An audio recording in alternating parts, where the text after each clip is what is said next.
જ્ઞાનગંગા વિદ્યાલય દ્વારા શરૂ કરવામાં આવેલ ઓનલાઈન ક્લાસમાં આપનું હાર્દિક સ્વાગત છે.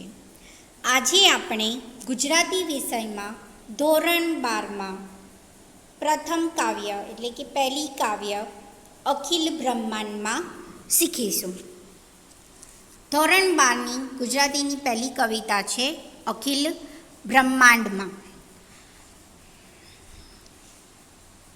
અખિલ બ્રહ્માંડમાં આ કાવ્યના લેખક છે નરસિંહ મહેતા અને તેમનો સમય 15મું શતક મનાય છે. હવે આપણે કવિ પરિચય મેળવીશું.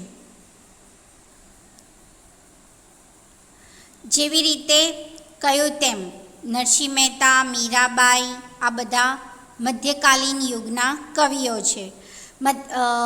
યુગના બે પ્રકાર પડે છે, એક મધ્યકાલીન યુગ ને બીજો અર્વાચીન યુગ. મધ્યકાલીન યુગમાં નરસિંહ મહેતા, મીરાબાઈ, ભાલણ, અખો, પ્રેમાનંદ, દયારામ વગેરે જેવા કવિઓ છે, જ્યારે અર્વાચીન યુગમાં બીજા બધા અન્ય કવિઓ છે. ગુજરાતી ભાષાના આદ્ય કવિ નરસિંહ મહેતાનું વતન એ ભાવનગર જિલ્લાના તળાજામ ગામમાં થયો હતો. નરસિંહ મહેતાએ શામળસાનો વિવાહ, હાર, હુંડી, કુંવરબાઈનું મામેરું અને શ્રાદ્ધ એ એમની આત્મચરિતાત્મક રચનાઓ છે. શામળસાનો વિવાહ, હાર, હુંડી, કુંવરબાઈનું મામેરું આ બધું કહેવાય છે કે એ આત્મવૃત્તાંતના પદો એટલે કે જેમાં પ્રેમ લક્ષણા ભક્તિ એટલે કે તેનો મુખ્ય સાર જ શું હોય? આધ્યાત્મિક હોય. જેમાં ભગવાનના દ્વારા કે તથા તો ભગવાનથી કંઈ પણ કામ, કોઈ પણ પ્રસંગ પાર પાડવામાં આવ્યો હોય તથા ભગવાનની જ દરેક વાતોને મુખ્ય ગણવામાં આવી હોય. પ્રેમ લક્ષણા ભક્તિ એટલે કે ભક્તિ રસ જ તેની અંદર મુખ્ય હોય એવા ચરિત્રને આત્મવૃત્તાંતના પદો કહેવાય છે. આત્મચરિતાત્મક પદો કહેવાય છે.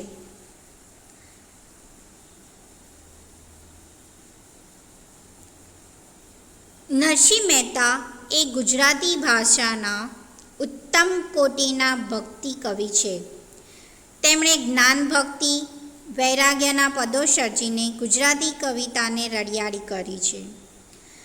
તેમના દરેક પદોમાં ઝૂલણા છંદમાં લખાયેલા નરસિંહના પ્રભાતિયા એ લોકકંઠે વસીને આપણે ત્યાં ચિરંજીવ બન્યા છે. એમના કેટલાક પ્રભાતિયાઓ પણ તમે સાંભળ્યા હશે. તેમના દરેક પ્રભાતિયાઓ એ ઝૂલણા છંદમાં ગવાયેલા હોય છે. તેમાં એક પ્રભાતિયું તો એ અત્યંત લોકકંઠે છે. લોકકંઠે તમે કદાચ સાંભળ્યું પણ હશે. એમાં એક આ પ્રમાણે છે: જાગને જાદવા કૃષ્ણ ગોવાળિયા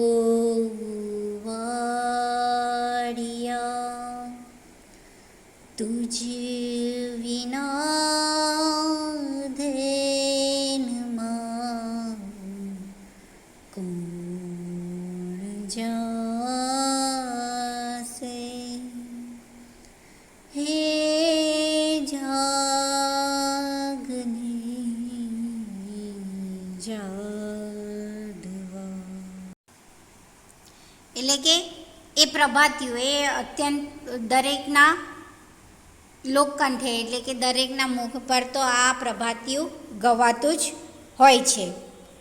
તેમણે જેમ કે ભોળી રે ભરવારણ તેમનું એક પ્રભાતિયું, એમાં આ પ્રભાતિયું પણ અત્યંત લોકપ્રિય છે કે ભોળી રે ભરવારણ હરીને વેચવાને ચાલી સાને કાજે આજ અમારે આજ ઘડીએ આવી. એટલે આ એક એનું પ્રખ્યાત પદ છે, જેમાં એ ભોળી રે ભરવાડન એટલે કે એક ભરવાડન હોય છે, એમાં એવું કહે છે કે હરીને વેચવાને ચાલી એમ.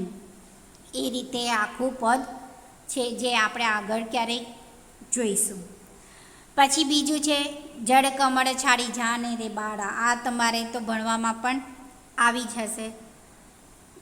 જડ કમળ છાડી જાને બાળા, સ્વામી અમારો જાગશે, જાગશે તને મારશે મને, બાળ હત્યા લાગશે. હે જડ કમળ છાડી જાને બાળા, રંગે રૂડો રૂપે પૂરો, દિસંતો કોરી લોકો દામણો. આ રીતે તમે આગળ ભણી જ ચૂક્યા હશો.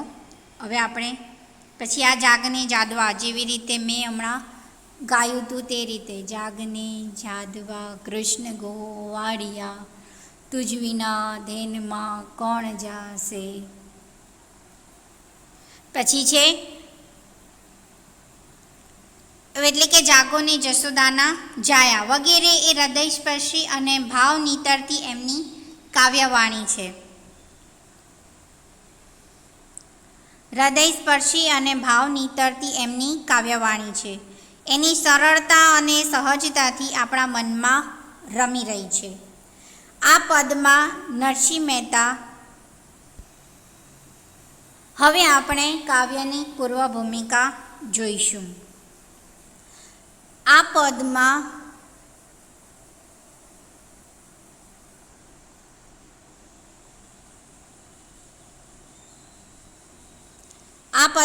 નરસિંહ મહેતા ઈશ્વરના સર્વવ્યાપક રૂપની લીલાને વર્ણવે છે તથા સંસ્કૃતમાં તેના માટે એક ઉક્તિ છે, એકમ સત વિપ્રા બહુધા વદંતી.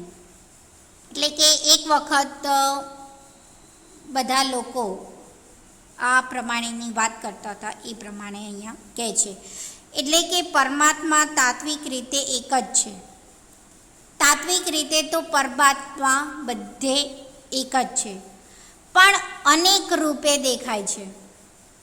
પરમાત્મા તો એક જ છે, ભગવાન એક જ છે, પરંતુ તે અનેક રૂપે એટલે કે તેના રૂપ અલગ અલગ છે. ભગવાન તો એક જ છે, બધા જ ભગવાન, પણ તેના રૂપ અલગ અલગ છે. જેમ કે વિષ્ણુ ભગવાન, શંકર ભગવાન, આ બધા તેના રૂપ છે. રૂપ ધારણ કરીને દરેક ભક્તને પોતાનું દર્શન આપે છે. જેવી જેવી જેની પ્રેમ લક્ષણા ભક્તિ, જેવી જેવી તેની ભક્તિ, તેવી તેના દર્શન. પરંતુ હા, જો તમે ભગવાનની શ્રદ્ધાથી તેની ભક્તિ કરો તો ભગવાન તમને તમારા શરણમાં આવે જ. ખાલી તમને તેના ઉપર શ્રદ્ધા હોવી જોઈએ. જેમ સુવર્ણ એક છે પણ એમાંથી ઘડેલા અલંકારોના નામ જુદા જુદા છે, એ જ રીતે પ્રભુ આ સૃષ્ટિમાં વિવિધ સ્વરૂપે પ્રગટ થાય છે. જેમ સોનું એક જ છે, એમાંથી જુદા જુદા આપણે ઘરેણાં બનાવીએ છીએ, બંગડી, બુટ્ટી, વીંટી, સેટ, પોંચું, એ બધું વગેરે વગેરે આપણે અલગ અલગ એના ઘાટ ઘડીએ છીએ. એવી જ રીતે અહીંયા ભગવાન પણ એક જ છે, પરંતુ તેના રૂપો જુદા જુદા છે અને વિવિધ સૃષ્ટિમાં વિવિધ વિવિધ સ્વરૂપે તેઓ દર્શન પોતાના ભક્તને આપે છે. જ્ઞાનીઓએ રચેલા જ્ઞાન ગ્રંથોને સમજવા એ ગેરસમજ કરી છે. નરસિંહ મહેતા અહીંયા ગડબડ તરીકે ઓળખીને હસી કાઢે છે કે જ્ઞાનીઓએ અહીંયા ગડબડ કરી છે એવું એ હસી કાઢે છે. આવા પરમેશ્વરને શાસ્ત્ર જ્ઞાન દ્વારા તો ખરા, પરંતુ એમની પ્રેમની પરાકાષ્ઠા રૂપે તે ભક્તિ દ્વારા સરસ રીતે પામી શકાય છે. અને આવા ભક્તને પોતાના ભક્તિની પ્રેમ લક્ષણા ભક્તિથી ખૂબ જ સરસ રીતે તેઓને પામી શકાય છે. એવી પોતાની પ્રતીતિને આ ભક્તિ કવિએ અહીં વિવિધ દ્રષ્ટાંતો દ્વારા દર્શાવી આપી છે.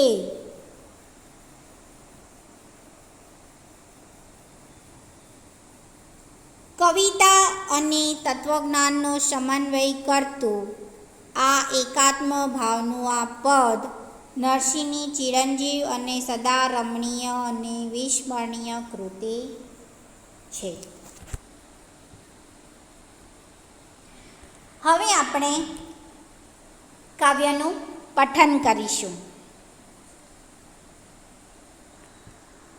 અખિલ બ્રહ્માંડમાં એક તું શ્રીહરિ જુજવે રૂપે અનંત ભાવસે. દેહમાં દેવ તું, તત્વમાં તેજ તું, શૂન્યમાં શબ્દ થઈ વેદ વાસે.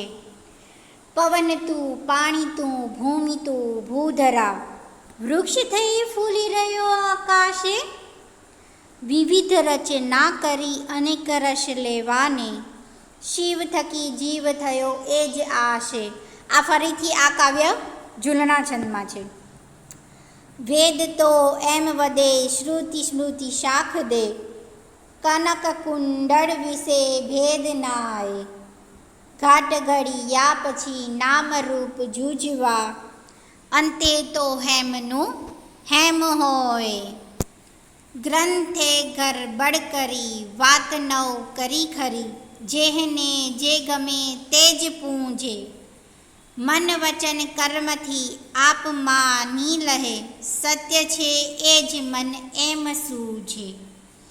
વૃક્ષમાં બીજ તું, બીજમાં વૃક્ષ તું, જો પટંતરો એ જ પાશે. ભણે નર શૈયો એ મન તણી શોધના, પ્રીત કરો પ્રેમથી પ્રગટ થાશે.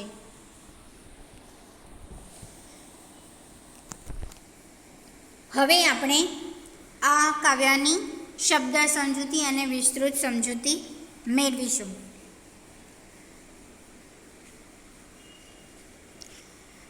અખિલ બ્રહ્માંડમાં, બ્રહ્માંડ એટલે કે વિશ્વ, અખિલ એટલે કે આખું, સમસ્ત, સમગ્ર, આખું વિશ્વ. અખિલ બ્રહ્માંડમાં એક તું શ્રીહરિ એટલે કે આખા વિશ્વની અંદર ભગવાન એક જ છે. જુજવે રૂપે અનંત ભાસે. જુજવે એટલે કે જુદા જુદા સ્વરૂપે, જુદા જુદા રૂપે, જુદા જુદા રૂપે દરેક લોકોને દેખાય છે. અનંત, અનંત એટલે કે જેનો અંત નથી તેવું. એટલે કે વિશ્વમાં ભગવાન એક જ છે, પરંતુ જ્યાં અંત નથી ત્યાં સુધી તે એક અને એક જ રૂપે દેખાય છે. એટલે કે જુજવે રૂપે અનંત ભાસે એટલે કે જુદા જુદા સ્વરૂપે તે વિશ્વમાં પ્રગટ થાય છે. જ્યાં સુધી વિશ્વનો અંત નથી ત્યાં સુધી તે જુદા જુદા સ્વરૂપે દેખાય છે. દેહમાં દેવ તું, જેમ દેહની અંદર દેવ તું જ છે, એટલે કે શરીર એક જ છે, દેહ એક જ છે, પરંતુ એની અંદર રૂપ કોનું છે? ભગવાનનું છે. જેમ ભગવાન એક જ છે, અનંત બ્રહ્માંડમાં એક જ શ્રીહરિ ભગવાન છે, તેમ તેના જુદા જુદા રૂપો છે. જેવી રીતે કૃષ્ણ ભગવાન છે, રામ છે. એટલે કે ભગવાન એક જ છે, પરંતુ તે દરેક યુગની અંદર જુદા જુદા સ્વરૂપે, જુદા જુદા રૂપે પ્રગટ થાય છે. બધા લોકોને તેના દર્શન આપે છે જ્યાં સુધી આ વિશ્વનો અંત નથી ત્યાં સુધી. દેહમાં દેવ તું, દેહની અંદર જેમ શ્વાસ હોય છે, ભગવાન આપણામાં પણ છે. આપણે જીવીએ છીએ કેમ? આપણે શ્વાસ કરીએ છીએ, આપણા દેહમાં શ્વાસ છે. જેમ આપણા શરીરમાંથી જો શ્વાસ કાઢી નાખવામાં આવે તો પછી આપણું આ દેહ, આપણું શરીર કામ કરી શકશે નહીં. એટલે કે આપણા શરીરની અંદર શ્વાસ એ મહત્ત્વનું બળ છે, અને એ શ્વાસ આપણને કોણ આપે છે? ભગવાન. એમ તો આપણે સાયન્સની દ્રષ્ટિએ વૃક્ષ થાય છે, વૃક્ષમાંથી આપણે ઓક્સિજન વાયુ લઈએ છીએ, કાર્બન ડાયોક્સાઇડ બહાર કાઢીએ છીએ. એ સૌથી વધારે આપણને ક્યાંથી મળે છે? વૃક્ષમાંથી. પરંતુ વૃક્ષ પણ એમ જોવા જઈએ તો એ આખી સૃષ્ટિનું સર્જન જ કોણે કર્યું છે? તો કે ભગવાને. જો વૃક્ષ બનાવ્યું જ ન હોત તો પછી આપણે શ્વાસોશ્વાસથી કંઈ પણ પ્રક્રિયા કરી શક્યા હોત? ના. એવી જ રીતે દેહમાં દેવતું, જેમ દેહની અંદર આપણો શ્વાસ ચાલે છે તેમ એ દેવ સમાન છે. તત્વમાં તેજતું, તત્વ એટલે કે પંચભૂત, પંચધાતુ, પૃથ્વી, જળ, તેજ, વાયુ, આકાશ, અગ્નિ, એ આ 5 જે મૂળભૂત તત્વો છે તે તત્વમાં પણ તું જ છે. એમ જેમ અગ્નિની અંદર અગ્નિની જ્વાળા છે તેમાં પણ તું જ છે. પૃથ્વી, જળ, તેજ, વાયુ, જળ પણ કોણ આપે છે? તો કે ભગવાન. તેજ, વાયુ, વાયુ એટલે કે હવા, પવન, પવન આપણે શ્વાસ લઈએ છીએ તે. તો કે એ બધામાં કોણ છે? તો કે તું જ છે. કોણ? તો કે ભગવાન, ભગવાન જ છે. શૂન્યમાં શબ્દ થઈ વેદ વાસે. શૂન્ય એટલે કે તેમના વિનાનું, તેના રહિતનું, એટલે ભગવાન વગરનું. એમ શૂન્યમાં શબ્દ થઈ વેદ વાસે એટલે કે આ જીવન તો ભગવાન વગર અશક્ય જ છે. એમ શૂન્યમાં રહિત તું, જ્ઞાન શૂન્યમાં તું રહિત છે. વેદ, વેદ એટલે કે આર્યોનો સૌથી પ્રાચીન ગ્રંથ ઋગ્વેદ, એ વેદોમાં પણ તું જ છે અને એ વેદોમાં પણ તું જ વસે છે. તું જ એટલે કે ભગવાન, ભગવાન શ્રી હરિ તેમાં વસે છે. વેદ તો એમ વદે શ્રુતિ સ્મૃતિ શાખ દે, કનક કુંડળ વિશે ભેદ નોએ. એટલે કે વેદ તો એમ વધે, વેદ એટલે કે આર્યોના વેદ, સૌથી મહાન ગ્રંથ ઋગ્વેદ, એટલે કે વેદ તો એમ કહે છે કે તમે જ બધી જગ્યાએ છો, તમે જ વસો છો. શ્રુતિ સ્મૃતિ શાખ દે, શ્રુતિ સ્મૃતિ એટલે કે શ્રવણ દ્વારા પ્રાપ્ત કરેલો વેદ, સ્મૃતિ એટલે બીજા દ્વારા સાંભળેલો વેદ, પછીના ધર્મશાસ્ત્રો પછીનો, એ શાખ દે એ આપણને સમજાવે, જેના ચરિત્રમાં જેને આ ગ્રંથનું જ્ઞાન મેળવી લીધું છે તે. કનક કુંડળ વિશે ભેદ નોએ. કનક એટલે કે કાનમાં પહેરેલું એક ઘરેણું, કનક એટલે સોનું, કુંડળ એટલે કાનમાં પહેરેલું એક ઘરેણું, એનો વિશે કોઈ ભેદ રહેતો નથી, જેને એને કોઈ ફરક પડતો નથી. તે નોય એટલે કે એને કોઈ ફેર પડતો નથી. ભેદ એટલે ફરક, કોઈ ફરક પડતો નથી. ઘાટ ઘડી યા પછી નામરૂપ જૂજવા, અંતે તો હેમનું હેમ હોય. એટલે કે ઘાટ ઘડી લીધો, સોનું તો એક જ છે, એ પણ એમાં અનેકના ઘાટ છે, કે જેમ બંગડી છે, બંગડી, બુટ્ટી, વીંટી, સેટ, આપણે એ સોનામાંથી જ બનાવીએ છીએ. એ સોનામાંથી જ બને છે, પરંતુ એના ઘાટ કયા છે? અલગ અલગ છે. તેના રૂપો કયા છે? અલગ અલગ છે. એટલે કે ઘાટ ઘડી યા પછી નામરૂપ જૂજવા, ઘાટ ઘડી લીધા પછી એના નામ જ ખાલી આપણે જૂજવાના એટલે કે શોધવાના હોય છે. આપણે અલગ અલગ પછી એના નામ પાડીએ છીએ. આ બુટ્ટી છે, બંગડી છે, વીંટી છે, પણ શેની છે? તો કે સોનાની. એટલે કે સોનું તો એક જ છે, પરંતુ તેના નામ અને તેના રૂપો અલગ અલગ છે. જૂજવા, અંતે તો હેમનું હેમ હોય, પરંતુ અંતે તો એ સોનાનું ને સોનાનું જ, અંતે તો તે જેવું છે તેવું જ સોનું રહેશે. હેમ એટલે સોનું, એ સોનું તો એક જ રહેશે, ખાલી એને આપણે ઘાટ આપવાનો હોય છે, ઘાટ ઘડવાનો હોય છે. ગ્રંથે ગરબડ કરી, ગ્રંથ એટલે કે ઋગ્વેદ, યજુર્વેદ, સામવેદ, અથર્વવેદ, આ 4 જે વેદ છે તે. ગ્રંથે ગરબડ કરી, ગરબડ એટલે કે ગેરસમજ. ગ્રંથો ઘણી વખત માણસને ઊંધી જે ગેરસમજ પ્રજ્વલે છે. એમ તો ગ્રંથો આપણને સારું જ જ્ઞાન આપે છે, પરંતુ અમુક મનુષ્ય એ ગેરમાર્ગે જે દોરી જાય છે તે છે કે ગ્રંથે ગરબડ કરી એટલે કે ગેરસમજ કરે છે. વાત નવ કરી ખરી, આપણને વાત કંઈ સાચી કરી નહીં, એમને ખાલી ફક્ત ગ્રંથે કહી દીધું હા ભગવાન છે તો આપણે માની લીધું. પણ આપણને સાચી વાત, આપણને સાચું આત્મજ્ઞાન ત્યારે જ થાય જ્યારે આપણે જોઈએ, વસ્તુને પરખીએ, તેનો અનુભવ કરીએ, એનો અનુભવ મેળવીએ, ત્યારે જ આપણને ખરી વાતનું જ્ઞાન થાય છે. એટલે કે વાત નવ કરી ખરી. જેને જે ગમે તેને પૂજે, અને જે વ્યક્તિને જે ગમે છે તે તેને પૂજે છે. કોઈ વૈષ્ણવ ધર્મમાં માને, કોઈ સ્વામિનારાયણમાં માને, કોઈ જય જિનેન્દ્રમાં માને. એટલે કે ભગવાન એક જ છે, પરંતુ તેના રૂપો, તેના પ્રકારો અલગ અલગ છે.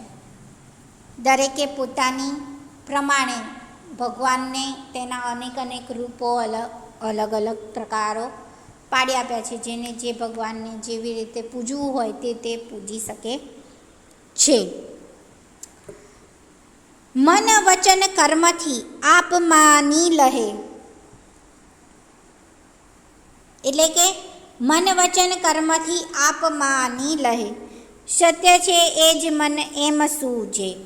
મન વચન કર્મ, મન એટલે કે આપણું મન, મગજ. વચન એટલે આપણી વાણી, વાણીથી આપણે જે કહીએ છીએ તે. કર્મ, કર્મ એટલે કે કામ, આપણે જે કામથી બંધાયેલા છે તે. આપણું મુખ્ય કામ શું છે? જો બાળક હોઈએ તો આપણું પહેલું ફરજ કંઈ ભણવાની. મોટા થઈએ, આપણી કરુણાવસ્થા થાય, જેમ આપણામાં સમજ વૃદ્ધિ આવે, સમજ શક્તિ આવે, ત્યારબાદ આપણી પહેલી ફરજ શું? કે સૌથી વધારે આપણે ભણી ગણીને મોટા થવું, આપણા માતા પિતાને આપણે સાથ સહકાર સહવાસ આપવો, મોટા વડીલોનો આદર માન સન્માન સત્કાર કરવું, સારા સંસ્કાર મેળવવા, સારી કેળવણી મેળવવી.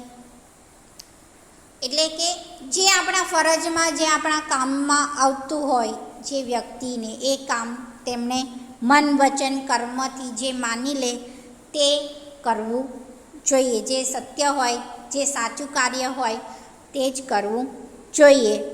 સત્ય છે એ જ મન એમ સૂજે. જે આપણા લખતું જે વસ્તુ સાચી છે, જે કામ સાચું છે, સારું છે, એ જ આપણને જે સૂઝબૂઝથી અપાવતું હોય તો કે તે કોણ છે? તો કે એ મહાન કરતા ધરતા એ જ છે.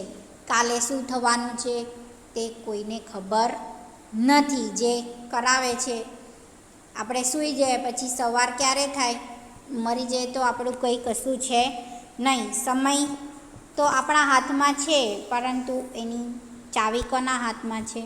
ભગવાનના હાથમાં. એટલે કે મેન કરતા ધરતા શ્રી હરિ જ છે, શ્રી ભગવાન જ છે.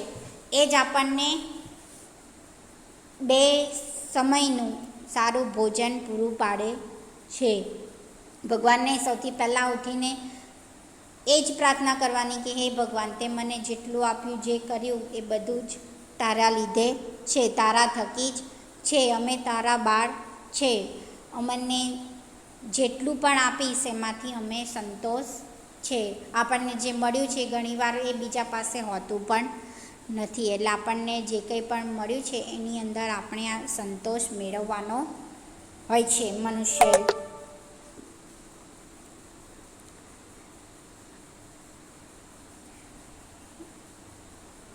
વૃક્ષમાં બીજ તું, બીજમાં વૃક્ષ તું, જોઉં પટંતરો એ જ પાસે. ભણે નરસૈયો એ મણતણી શોધના, પ્રીત કરું પ્રેમથી પ્રગટ થાશે. એટલે કે વૃક્ષમાં બીજ તું, એટલે કે વૃક્ષ જ્યારે ઉગે છે તો તે શેમાંથી ઉગે છે? એક નાના બીજથી જ ઉગે છે. એટલે કે વૃક્ષમાં બીજ પણ તું છે અને બીજમાં વૃક્ષ પણ તું છે. એટલે કે નાના બીજમાંથી જ એ વૃક્ષ પામે છે, વૃદ્ધિ પામે છે. પછી એમાં ફળ થાય છે, પર્ણ થાય છે, ફળ ફૂલ ખીલે છે. ત્યારે એટલે કે એ બીજમાંથી જ વૃક્ષ થાય છે અને પાછું વૃક્ષમાંથી એ શું થાય છે? બીજ થાય છે. એટલે કે અંતે તો તે બીજમાંથી જ થાય છે. જો પટાંતરો એ જ પાસે. પટાંતરો એટલે કે અંતરપટ, જુદા જુદા પટથી હું આ એક જ જોઉં છું કે બીજમાં વૃક્ષ તું, વૃક્ષમાં જ બીજ તું. એટલે કે પટાંતરો જુદા જુદા અંતરપટ, જુદાઈથી અંતે તો એ જ છે, એ જ પાસે, એ જ આપણી પાસે છે. ભણે નરસૈયો, નરસૈયો એટલે કે આ કાવ્યના લેખક, રચયિતા. નરસૈયો એ મન તણી શોધના, એ આપણા શું છે, આપણા મનના વિચારો છે, શોધ છે, સંશોધન છે. તો કે એ મન તણી શોધના. પ્રીત કરું પ્રેમથી પ્રગટ થશે, આપણે જે પ્રેમથી મેળવીશું, જે આપણે ચાહીશું, અંતે તો એનું એ જ થશે અને તે જ પ્રગટ થશે. જે મનમાં હશે તે ભગવાન હરિ શ્રી કૃષ્ણ ભગવાન આપણને કરશે. એટલે કે આપણે જે કંઈ પણ આપણી પાસે છે તેનું ભગવાન પાસે એવું જ માંગવાનું કે હે ભગવાન, અમને જેટલું પણ આપ્યું એટલું એમાં અમે સંતોષ છે. અને ત્યાં આગળ તું જે અમને રસ્તો બતાવે એ જ તારી રાહ પર, એ જ તારા માર્ગ પર અમે ચાલીશું. તે કેવો હોવો જોઈએ રસ્તો? સાચો અને સારો હોવો જોઈએ.